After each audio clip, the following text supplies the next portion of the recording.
एक बड़ी सुंदर कथा श्रीमद् भक्तमाल में आती है। हमारे वृंदावन के श्री राधा वल्लभ संप्रदाय के एक बड़े भावनिष्ठ भाव सिद्ध संत हुए चतुर्भुज दास जी महाराज। उनकी भगवान नाम में बड़ी निष्ठा थी, सतत नाम जपते थे। और सेवा क्या थी कि जो आता था उसे प्रभु की बात सुनाते थे। मैं निवेदन कर रहा था कि नाम में बड़ी निष्ठा चतुर्भुज दास जी महाराज की, और जो आए उसे भगवत कथा सुनाते हैं, क्योंकि जानते हैं कि उस पार जाने के लिए इससे सुदृढ़ कोई दूसरी नौका नहीं है। तो चतुर्भुज दास जी महाराज राधा वल्लभ लाल के चरणों के अनन्य मधुकर दिन रात नाम जपें और दिन रात यहां से वहां संतों की जमात लेकर डोलें और भगवान की कथा, भगवान का गुण गाएं। बस हरि नाम से नेह पले तो पालिए।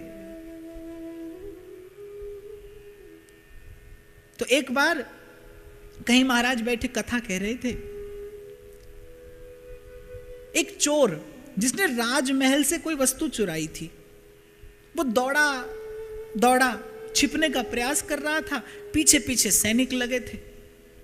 तो जब चोर ने देखा कथा हो रही है, बहुत से भक्त लोग बैठे हैं और बड़े सुंदर व्यास जी बैठे कथा कर रहे हैं, और संयोग से उस समय क्या बात चल रही थी, चतुर्भुज दास जी महाराज कोई प्रसंग निवेदन कर रहे थे, और उस प्रसंग में बात आ रही थी कि गुरु की शरण में हो जाने के बाद, गुरु की दीक्षा हो जाने के बाद नया जन्म होता है।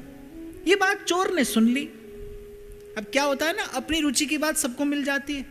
चोर ने ये बात सुन ली, सत्संग समाप्त हुआ, चोर गया महाराज के पास, प्रणाम किया, बोले महाराज आज आप कह रहे थे कि दीक्षा होने के बाद नया जन्म हो जाता है। बोले हाँ।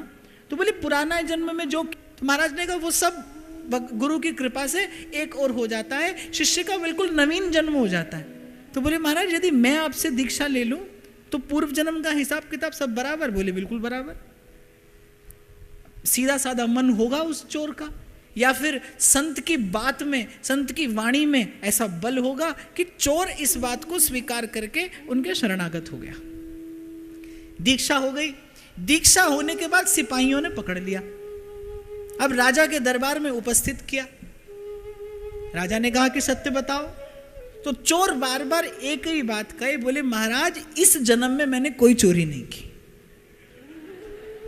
बार बार राजा पूछे, चोरी का माल उसके पास से निकला है, सिपाही उसे पकड़ कर लाए हैं, और वो एक बात कह रहा है, बोले महाराज इस जन्म में मैंने कोई चोरी नहीं की। अब कैसे सत्य और असत्य का निर्णय हो, सच झूठ का निर्णय कौन करे? तो उन दिनों एक प्रक्रिया होती थी जिसे फारे की क्रिया कहते थे।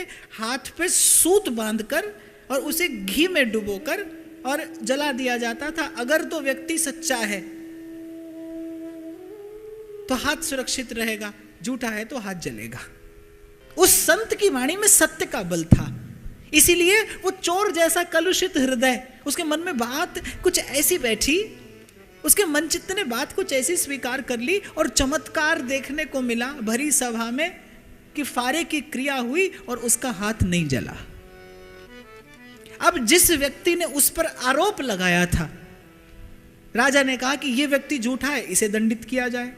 और जैसे ही उस व्यक्ति को दंडित करने का प्रयास किया जाने लगा, चोर के मन में भाव आया कि भाई चोरी तो मैंने की है, ये तो मेरे गुरुदेव की कृपा है, ये तो सत्संग की कृपा है, जो प्रभु ने मेरी लाज रखी है, जो प्रभु ने मेरा मान रखा है, ये और कुछ नहीं, ये मेरे गुरुदेव की कृपा है, ये साधु संग की कृपा है। सो चोर ने सच्ची सच्ची बात राजा से कह दी। तब राजा को लगा कि ऐसा ऊंचा कोई संत हमारे राज्य में आया है और हमें पता नहीं चला। दौड़ कर गया राजा, चतुर्भुज दास जी के चरणों में प्रणाम निवेदन किया, भेंट आरती, जो मन का भाव था वो संत चरणों में निवेदन किया और कृतार्थ हुआ।